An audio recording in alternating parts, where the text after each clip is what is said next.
Good morning everyone. आज 21 अक्टूबर और आज के करंट अफेयर्स के साथ मैं आपके साथ हूं। तो स्टार्ट करते हैं। आज का पहला क्वेश्चन है, किस बैंक ने हाल ही में अपने ग्राहकों के लिए व्हाट्सएप बैंकिंग सेवाएं शुरू की हैं?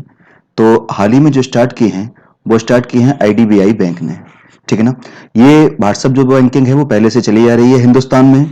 इसमें क्या होता है कि हर बैंक का एक व्हाट्सएप नंबर होता है और इसी व्हाट्सएप नंबर के द्वारा बैंक का कस्टमर उससे जुड़ जाता है और बैंकिंग सुविधाओं का लेता है लाभ।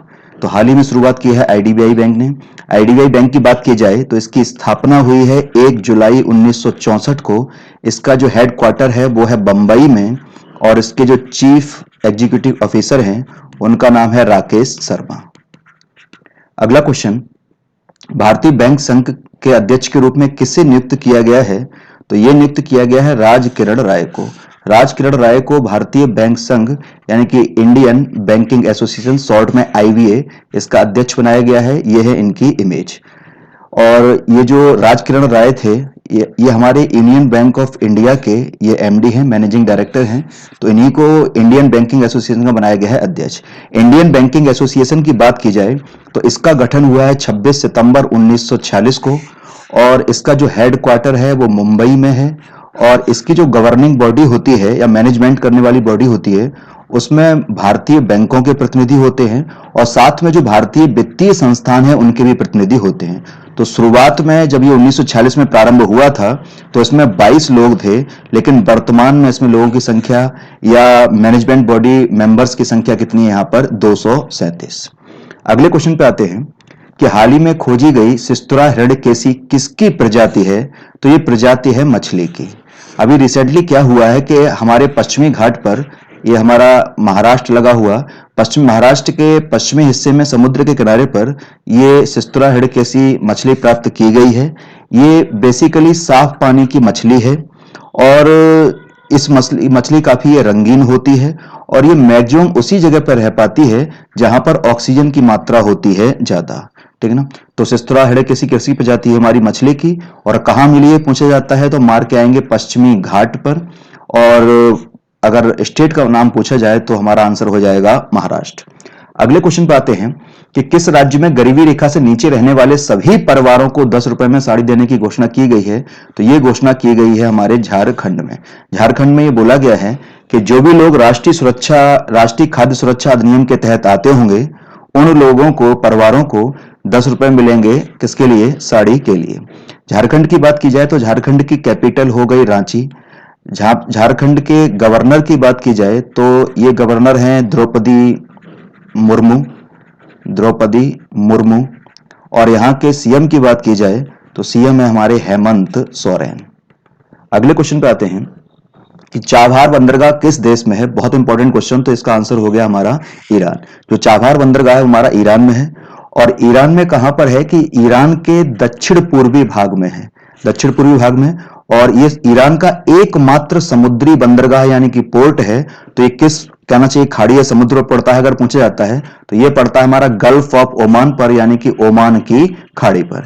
और ये चाबहार इंपॉर्टेंट क्या है? जैसे कि मैप के थ्रू समझते हैं। ये हमारा लगा हुआ इंडिया, ये है श्रीलंका इंडिया के बगल में ये पाकिस्तान लगा हुआ, समझना चीज को, ये पाकिस्तान हो गया। ये लगा हुआ अफगानिस्तान और अफगानिस्तान के बगल में लगा हुआ ये ईरान।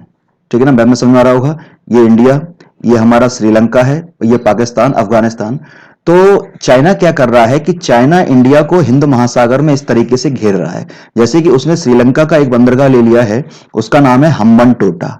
उसने पाकिस्तान का एक बंदरगाह को डेवलप करने के लिए लिया है, उसका नाम है ग्वादर। समझ में आ रहा होगा, इस तरीके से घेरा है। तो इंडिया इसी बंधन से मुक्त होना चाहता है और इंडिया ने ईरान का जो चाबहार बंदरगाह है उसको इंडिया ही पूरा कर रहा है विकसित, जिससे कि चाइना को टक्कर दी जा सके। तो यह भी याद रखना, ये पूछ सकता है कि हम्बनटोटा बंदरगाह कहां पर है? तो श्रीलंका में। और ग्वादर कहां पर है? तो पाकिस्तान में। ठीक है ना। तो हमारा क्वेश्चन था चाबहार बंदरगाह कहां है? तो हमारा है ईरान में। अगले क्वेश्चन पे आते हैं कि डेनमार्क ओपन में महिला एकल का खिताब किसने जीता है? तो जीता है नोजोमी ओकुहारा ने। और इन्होंने 3 बार की पहले की विश्व चैंपियन है, उनका नाम है कैरोलिना मारिन। ठीक है ना, उनको उन्होंने हराया है और ऐसे करके डेनमार्क ओपन जीता है। दूसरा ये भी पूछा सकता है कि डेनमार्क ओपन किससे संबंधित है, तो ये हमारा बैडमिंटन से संबंधित है। याद रखना, टेनिस नहीं है। डेनमार्क ओपन किससे संबंधित है, बैडमिंटन से। ये हमने महिला एकल का बात की कि नोजोमी ओकुहारा जीता है। अगर पूछा जाए कि पुरुष एकल का खिताब किसने जीता है, तो ये पुरुष एकल का खिताब जीता है हमारा एंडर्स एंटोनसेन ने, और ये दुनिया के 7वें नंबर के खिलाड़ी हैं। एंडर्स एंटोनसेन दुनिया के 7वें नंबर के खिलाड़ी। अगले क्वेश्चन पे आते हैं कि रुसिकुल्या नदी किस राज्य में है। ये नदी अभी चर्चित थी, इसलिए क्वेश्चन बन सकता है। तो जो रुसिकुल्या नदी है, पहली चीज कहां पर है, ये नदी हमारी पड़ती है उड़ीसा में, ठीक है ना। और उड़ीसा में बात की जाए तो उड़ीसा में ये नदी निकलती कहां से है, तो पूर्वी घाट में हमारा एक क्षेत्र पड़ता है दारिंगबाड़ी क्षेत्र, और वहीं पर बोली जाती है दारिंगबाड़ी पहाड़ी। तो उड़ीसा के पूर्वी घाट तट पर एक पहाड़ी पड़ रही है, दारिंगबाड़ी पहाड़ी। यहां से ये निकलती है हमारी कौन सी नदी, रुसकुल्या नदी। समझ में आ गया होगा। और उड़ीसा के 2 डिस्ट्रिक्ट में इसका फैलाव ज्यादा है, एक है हमारा कंधमाल डिस्ट्रिक्ट और एक है हमारा गंजाम डिस्ट्रिक्ट। और जो खबर है वो गंजाम डिस्ट्रिक्ट से ही हमारी जुड़ी हुई है। दूसरा क्या है कि जो दारिंगबाड़ी जिस जगह से हमारी रुसकुल्या नदी निकलती है, उस जगह को ही बोला जाता है उड़ीसा का कश्मीर। तो आपसे पूछा जाता है कि उड़ीसा का कश्मीर कौन सा स्पॉट है, स्थान है, तुम्हारा आंसर क्या होगा, दारिंगबाड़ी। और उसका अगर कारण क्या है, क्योंकि यहां से ही रुसिकुल्या नदी निकलती है। चर्चा में क्यों रही कि यहां पर क्या हुआ कि रुसिकुल्या नदी का जो नेचुरल माउथ है, ठीक है ना, मुंह है, वो हो गया बंद। इसकी वजह से गंजाम जिले में आने लगी बाढ़। तो इसी वजह से गंजाम जिले के 4 गांव के तकरीबन 1000 से अधिक लोग मिले और इन्होंने इसके एक कृत्रिम मुख को खोदने का किया है फैसला। यानी कि जो नेचुरल बंद हो गया है, थोड़ा उसमें मलबा भर गया है, तो उसकी जगह कृत्रिम मुहों का निर्माण किया जाए, जिससे कि जो बाढ़ की समस्या है उससे दूर होया जा सके। ठीक, तो रुसकुल्या नदी कहां पड़ती है, उड़ीसा में। अगले क्वेश्चन पे आते हैं।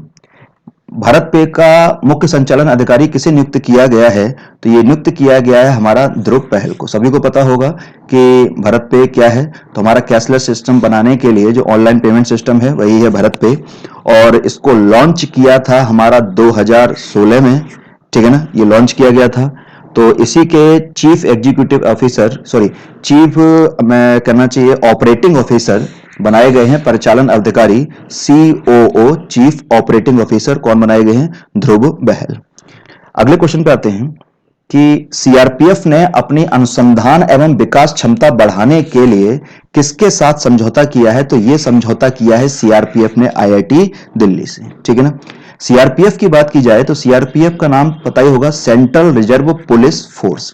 क्या, सेंट्रल रिजर्व पुलिस फोर्स।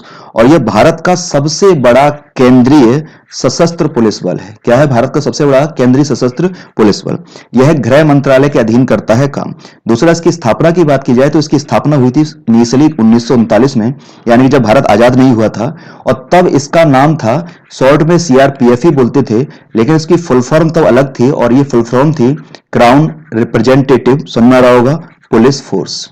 क्या मैंने शॉर्ट में लिख दिया है, क्राउन रिप्रेजेंटेटिव पुलिस फोर्स। देश आजाद हुआ और आजादी के बाद हमारा इसका नाम बदल दिया गया, और 28 दिसंबर 1949 को इसका नाम बदलकर क्या कर दिया गया, सेंट्रल रिजर्व पुलिस फोर्स। इसका हेडक्वार्टर कहां पर है, तो हेडक्वार्टर है दिल्ली में, और इसके डायरेक्टर जनरल यानी कि DG कौन है वर्तमान में सीआरपीएफ के, तो AP माहेश्वरी, ठीक। और IIT दिल्ली की बात चली है तो IIT दिल्ली की स्थापना हुई हमारी 1961 में।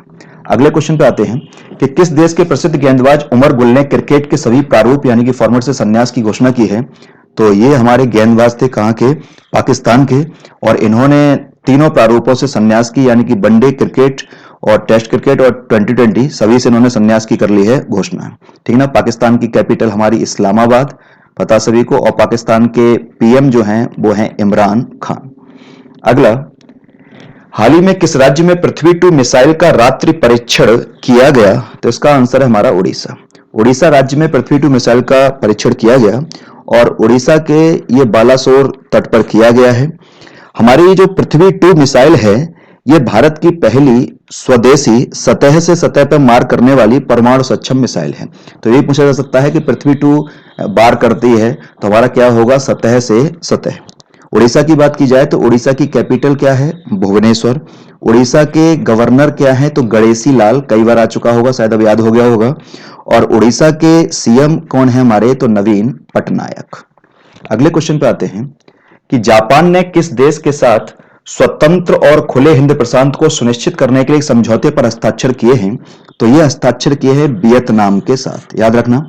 ठीक है, जापान ने ये 19 अक्टूबर को इस हस्ताक्षर पर समझौते किए हैं।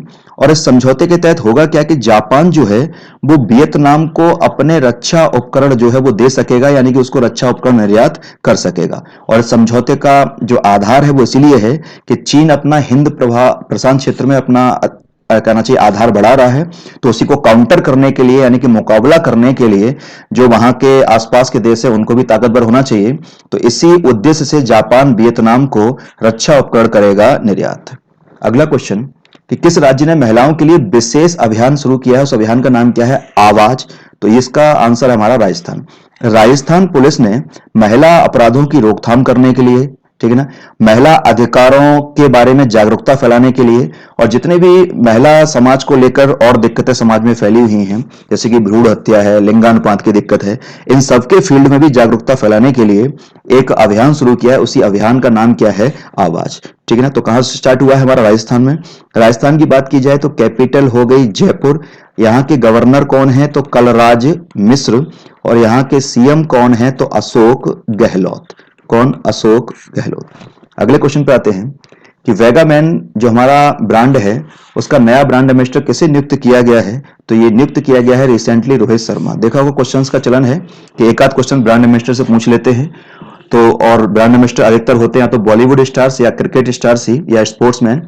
तो वेगामैन का नया ब्रांड एम्बेसडर नियुक्त किसको किया गया है? रोहित शर्मा को। अगला क्वेश्चन हमारा, आयुष्मान सहकार योजना को किस मंत्रालय ने प्रारंभ किया है? बहुत इंपॉर्टेंट क्वेश्चन। तो ये आरंभ किया है हमारा किसने? कृषि मंत्रालय ने। बिल्कुल बेसिक लाइन, ठीक है। और अगर पूछा जाए कि इसको तैयार किसने किया है, लॉन्च तो किया है यानी कि प्रारंभ किया कृषि मंत्रालय ने, और इसका प्रारूप यानी कि ड्राफ्ट तैयार किसने किया है? तो तैयार किया है राष्ट्रीय सहकारी विकास निगम। ठीक है ना, इसको शॉर्ट में बोल देते हैं एनसीडीसी। ठीक है ना, national cooperative development corporation, NCDC, राष्ट्रीय सहकारी विकास निगम, इसने तैयार किया है। इस योजना के तहत यह बोला जा रहा है कि 10,000 करोड़ रुपए तक के ऋण मुहैया कराए जाएंगे। और किसको कराए जाएंगे? सहकारी समितियों से संबंधित जो कहना चाहिए बैंक हैं, ठीक है ना, तो उनको लिए यहाँ पर ये ऋण उपलब्ध कराए जाएंगे। तो याद रखना, कृषि मंत्रालय ने लॉन्च की है यानी कि प्रारंभ की है, लेकिन तैयार किसने किया है? राष्ट्रीय सहकारी विकास निगम के द्वारा। और इसके तहत कितने रुपए तक के कहना चाहिए अगर पूछा जाए ऋण उपलब्ध कराए जाएंगे तो 10,000 करोड़। कितना है? 10,000 करोड़ तक के ऋण उपलब्ध कराए जाएंगे। ये आज का करंट अफेयर्स का सेक्शन पूरा हुआ। उम्मीद है आपको पसंद आया होगा। अगले सेक्शन के साथ फिर मिलते हैं। Till then bye.